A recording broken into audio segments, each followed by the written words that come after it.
Welcome to True View, where we bring the small group experience to homes and hearts. I'm Jamie Shaver, and this is my co-host, Julie Van Gorp. And today we have with us Kate, Deanna, and Angela. Our topic today is adoption. And Kate, I know that your family has chosen to adopt, and Deanna, you work with a lot of adoptive families through orphan care and lots of programs that you run there. And Angela, we're just glad that you're here to join us and talk about this important topic.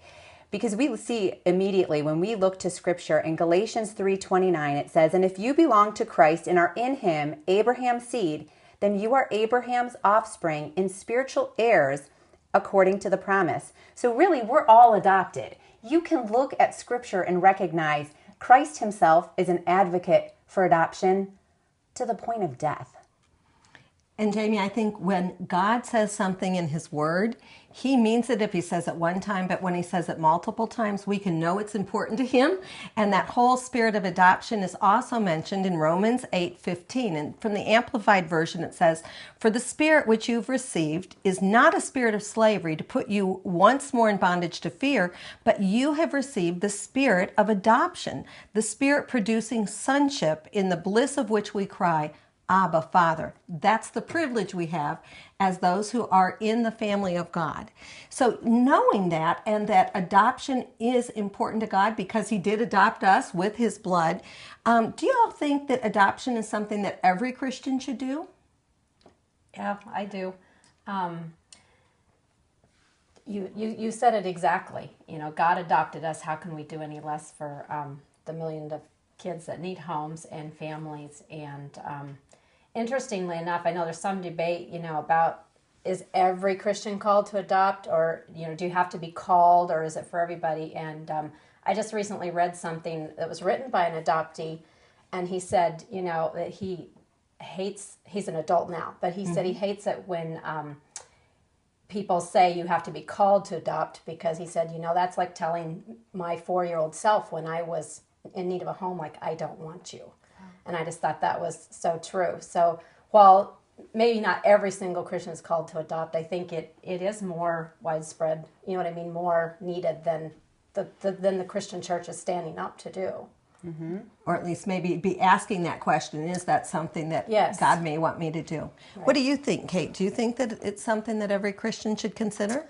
I think you are called, but like Deanna, I think a lot more people are being called that maybe aren't hearing the call. Does that make sense? Sure. Because I don't believe God intends for all these children to not have families. So I do believe that God wants children and more children to have homes. So I do feel like more and more people need to step up. Was that why you adopted? Yeah, I had already felt called. God really worked in our lives. I had felt called, but my husband was digging his heels in, and a family situation had come up where there was a child amongst our family who needed a home. And I just looked at my husband and I said, well, we can take him. And he just kind of went, oh, here we go. How many children did you have at that point already, Kate? We had 3 boys at that point. Okay. And since then we have 2 more. We adopted and we had another child. But so he kind of dug his heels in a little, but he had felt that calling at that point, and he knew. So that's kind of how it happened for us. And I still have that pang to adopt, and he's got his heels dug in. So I just keep saying, well, there might be more. Yes. So I just have to wait on my husband. So. Well, that's a good thing to be doing. Yes. And right. You've adopted children as well, right? Yes, we've adopted 2 children. We have 2 biological children, and then we adopted 2. They're not siblings, but they were in the same orphanage in Russia. Mm-hmm. Okay. Yeah. My husband and I actually always wanted to adopt, even when we were dating. My brother adopted a child. And so we got to see firsthand, that beautiful experience of bringing a child into a family, and, just everyone loved him, just like all the other grandchildren and nieces and nephews. And so my husband and I always wanted to adopt from the beginning of our marriage. And then we did have 2 children of our own, and then we ended up adopting 2 more. Okay. Deanna, one of the questions is Kate had said she adopted from a family situation. Mm-hmm. Yours was an international adoption. Could you give us an idea, because of you being with Orphan Care, are more of the adoptions from family members? Is it domestic, international, or do you have a sense of... I don't know. I think it's pretty evenly split. I think, we talked about, are all Christians called to adopt? And I think we are. we're not all called to adopt internationally, or we're not all called to adopt out of the foster care system. Or what about adopt babies? I mean, is there a place where maybe you're called to adopt a 17-year-old or a 14-year-old? Do you find that people push back to that idea? Are there more families that are just wanting infants? I think, predominantly. I mean, when people start out, they want an infant because obviously that's going to be easier to get the baby earlier than a teenager that has all kinds of issues. But the need is really growing now for adopting older children. And it's amazing, like even 17 and 18-year-olds that are still like asking for somebody to adopt them. And we think, well, they're already grown. But they still need a family. They need somebody to bring their fiance home to and to have grandparents. I mean, that need for a family never goes away. And you nannied for some children that were adopted, right? I did. What did you see in that home? Like, what was that experience like? It was really fascinating because all 3 children were adopted. 2 were biological. It was a little boy who was a few years older and then a set of twin girls. And they were always very open with the children from the time they could understand. It was something that was always talked about. See, I love that because that was one of the things, like, I wonder, like, how and when do you tell someone, tell the child that they're adopted? So that family chose. Yeah, it was just always part of who they were.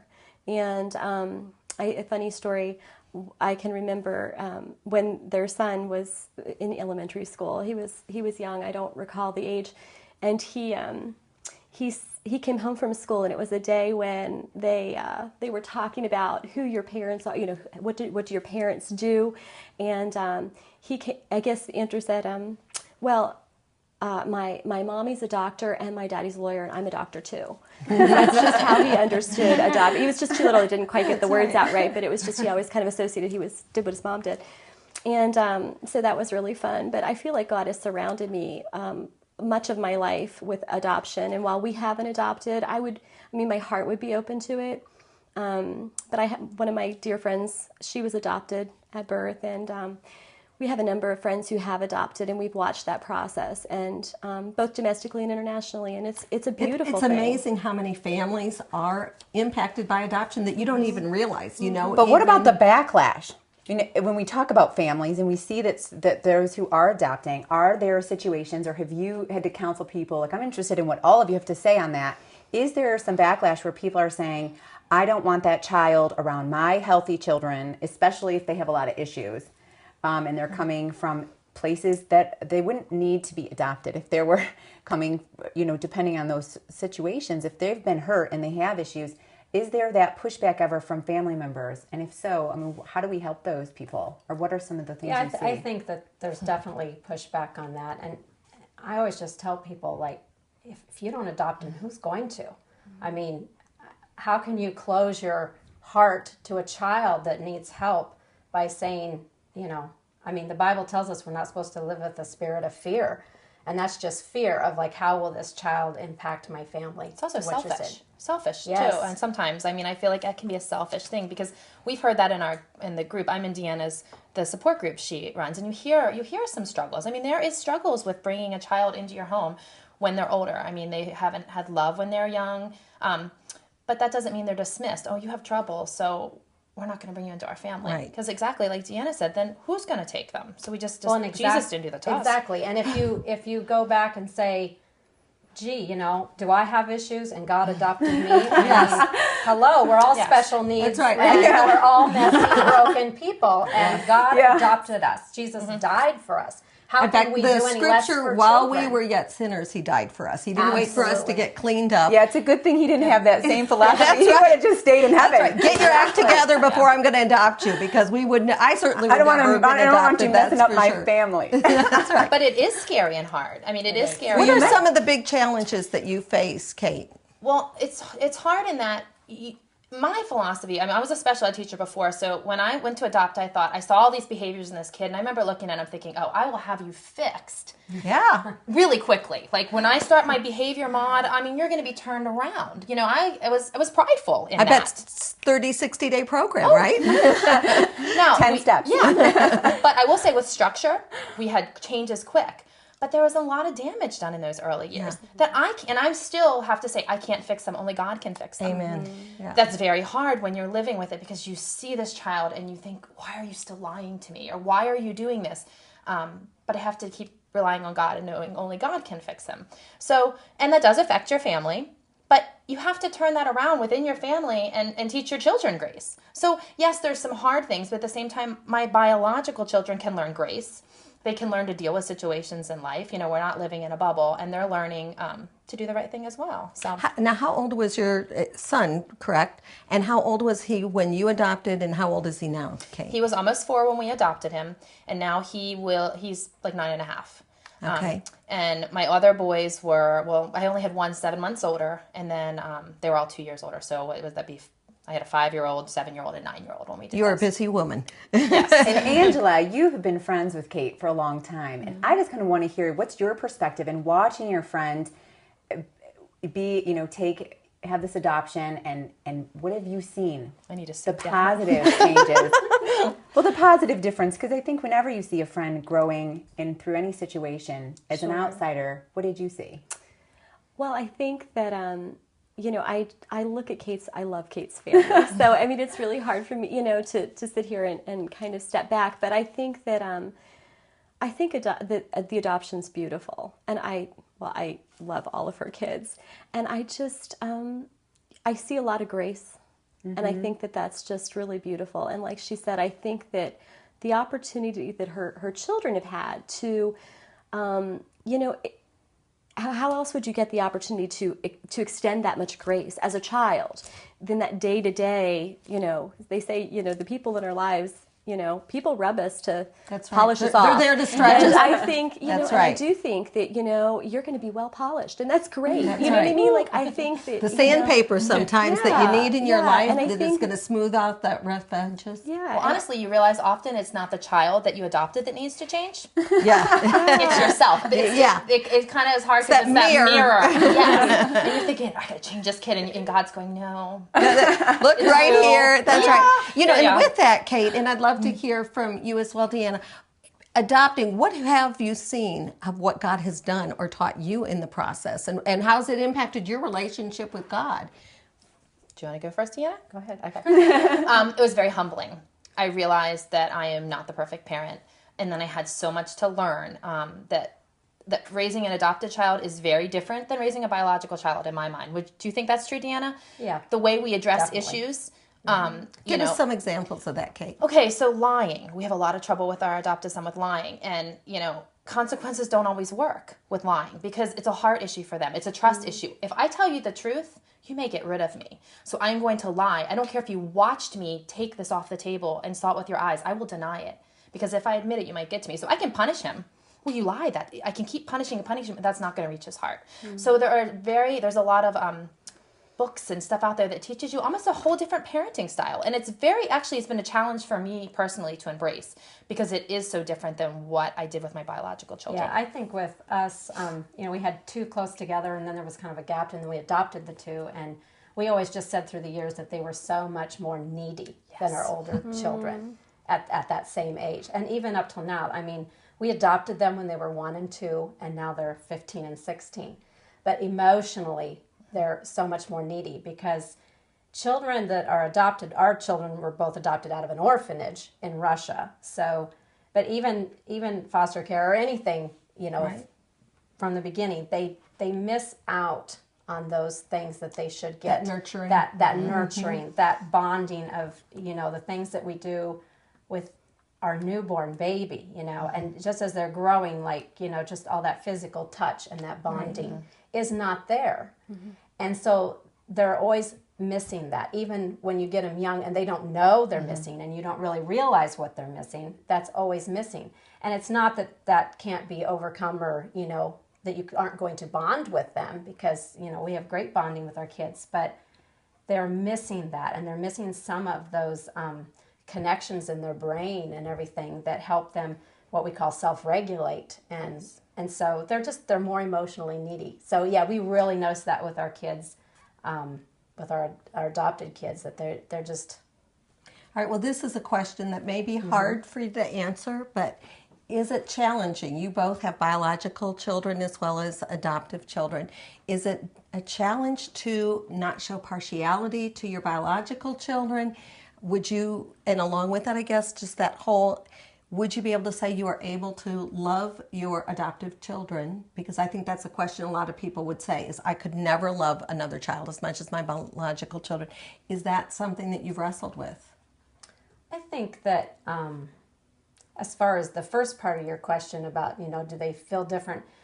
Our biological children were, I guess, 9 and 10 when we adopted. And so, we included them from the very beginning. We explained, there's kids in other countries that don't have moms and dads, and we'd like to give them a home. And so we really brought them along in the process with us. So they were so excited. I mean, and to them, it's just perfectly normal that your siblings are adopted. They don't think anything of that.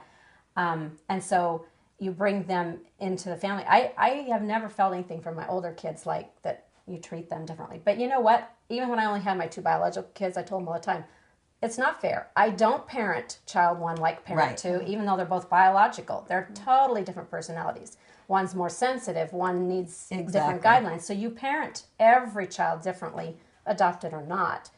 I think that's a great point, Deanna, because people who are afraid of that, and you might hear that, as an excuse or reason not to do the adoptive. I've got 4 children, and I'd say the same thing. I love them equally, but I may have different fellowship because our personalities are a little bit different, or because of the bent of the child, you're going to respond differently. Just like you were even saying, with yours, if you had a child who had a lying issue, even if they were biological, there would be some things. Clearly that's enhanced because of the rejection or abandonment issues and things of that.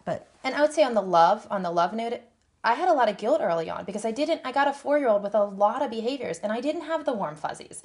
And I had a lot of guilt with that. And I had to really work through that love is a choice and an action, and it's not the fuzzy feelings. And it is okay if your feelings are different, but you choose to love, and God will give you what you need. On the partiality thing, I did struggle with that, and I do sometimes. I have to stop myself because with our adopted child, sometimes there's a lot more behaviors, and I can kind of get on that cycle of I got to stop this. And sometimes I have to say, would you have disciplined the other child this way? I have to be very aware of that because of the behaviors and stuff. I'm a little super sensitive and trying to be on it more. So I do have to work at not being partial. I try very hard, and it's not because of favoritism necessarily. It's just I have that urge to sometimes fix, and I have to keep saying, I can't fix him. That's because you're a mom. I can't fix him, and you can let that go, because you wouldn't have disciplined your other child. So for me, it is a little bit more work. And he was very, I don't know, Deanna, he came right at the same age as another son of mine, which is a little bit of a challenge, I think, because they're 7 months apart. So it was hard not to compare. But that made it a little bit of a challenge too. But that's what God wanted. So we just worked through it. I think if, you mentioned about the loving them, I run into this a lot in our orphan care ministry because we have adoption support groups and different things. And, that's a question people ask. Will I love this child as much as I will Bella? And I haven't found anybody that doesn't tell me the instant they get that child in their arms, they are in love, Yeah. I mean, like Kate said, it's not like when you get an older child, there aren't days where, the behaviors are like, maybe I don't really like this child very much. And love is a choice. But down the road, I mean, I never think about any difference of, how much I love, that you're my biological child and you're my adopted child, and I love you differently because and even as you say that, Deanna, I remember a friend of mine who had one child, her oldest son, who she just was, of course, crazy, wildly in love with, and then was very concerned even about having a second biological child, thinking, can I ever love this other child as much as I love this? So, some of those fears we associate maybe with adoption when you go, that would be true even if you're looking to have another biological child. And some of the things like you can see too is even when you have biological children, if you have a child who has a certain personality types, it can be difficult not to be partial within your own biological family. Right. Did you find that even with watching others when you were a nanny? I didn't see a lot of that. I think because all 3 were adopted, they didn't have a biological, there was not that mix. So I didn't really see that. The twins were very different personalities than their brother, and being little girls, and they had a ton of energy, and there was that whole dynamic. But I really didn't see it as an issue of partiality per se. No. One of the things that I hear people talk about when they're looking at adoption, and clearly it's a difference if you're adopting an infant or an older child, and certainly like in your case where it was a family member, or if you're going through an agency. So to talk a little bit about what are some of the financial costs that are involved with this, especially for if you're looking at an infant, what might be some of the issues that are there? Do you have a feel for that? And maybe with your working with orphan care, Deanna? Yeah, typically international adoption has become just outrageously expensive. It's really, most people that explore international adoption now almost feel like it's impossible. Like, what are we talking about? Like $40,000-$50,000. Okay. Yeah. Wow. And that's a lot of money. And there's a lot of organizations, and in fact, our orphan care ministry does have an adoption fund that people can apply to and get interest-free loans or a matching grant. And so there are some financing ways, we always tell people, don't let the financing be the thing that stops you. And a lot of times for the husbands particularly, that's a concern. It's like, it costs too much. But I could tell you all kinds of great stories of people who've just overcome amazing, Well, our God is big. Absolutely. And there is no financial problem. You can overcome that. I could tell you, I had 3 friends in a Bible study that I was in before we moved to Pittsburgh at our old church. And they were 3 sisters. They had all adopted internationally. And the youngest of these 3 sisters, she just recently sent me something on Facebook that she started a fund. But they were all 3 very creative in financing their adoptions. The one sister started a jewelry business, and she made jewelry. And when people found out that was why, she would go around and just sell, do all sorts of fundraisers and things like that. They just had a number of, I think they did like these bouquet cake pops. And my friend Christina actually wrote a book it's an adoption story. And I saw yesterday, it's on Amazon now, but she likened the adoption process, kind of going back what you said about the comparison between your biological children and your adopted children. I think the analogy she used was, your biological children, you grow your adopted children in your heart. Over the months that you're waiting to get these children. You go and you meet them, and the process is so lengthy. She adopted, I think, from Africa. And just this process of waiting and just how she was pregnant in her heart with this child. And so she wrote this book and just about their adoption story to help fund this adoption. And so they've been really good about that, the financing end of it. But it can be challenging. It's very expensive internationally. Yeah, international is expensive. If you adopt out of foster care, it's inexpensive because... What's inexpensive? Like, give us a ballpark for that. My understanding from what they say is there is no cost to adopt out of foster care system. I'm sure there's maybe like your agency cost, maybe a few $1,000s, but basically they need parents to adopt out of the foster care system. So the government is already funding the expenses of the child anyway. So it's virtually free. As far as like a private infant adoption, I'm not really sure. That is one area I think a lot of that depends upon if you're going through a private agency or if you're going through an attorney and how that might be. But again, for parents who are looking for adopting an infant, oftentimes that's because they are inability to conceive on their own. So they've got to weigh that cost against in vitro and the other expensive options that could be there. And I think we look again and think of the cost that God paid for each one of us. We could never repay that. And you look and go, all right, if God was willing to give extravagantly to bring us. And I just got to say something about that, Julie, because I think this is amazing. When you really think about God, He is abundant in all things, yet He chose to give the one thing that He did not have in abundance. It was His only Son. Yeah. And when I really that sunk in, it was huge. Yes. He is such an abundant God, and yet gave that one thing that He did not have an abundance of. And I just think that's beautiful to think about. But I want to know, what are some reasons that people don't adopt? I mean, when you talk to people, what are some of those fears? And I think we've hit on a lot of them. I mean, people think I can't love an adopted child as much as my real child, and financing holds up a lot of, particularly men. In most cases, it's the woman, the wife, who really gets the heart for adoption, and we call them the dragger and the drag, and they drag their husband into it. And I always tell people, if you're in that situation and you feel like God wants you to adopt and your husband, pray, pray, pray. Mm-hmm. Don't nag him. Just keep praying that God will change his heart, and to bring him around. So, with that, is there like an ideal adoptive family situation that you would describe? Is it where both parents have kind of come to that place where they agree? Do you see that very often? Is there anyone that shouldn't adopt? I think it's very important. I mean, that is one of the very important things. You have to be on the same page with your spouse. Mm-hmm. So you can't drag your husband in and say, well, he'll learn to love this child.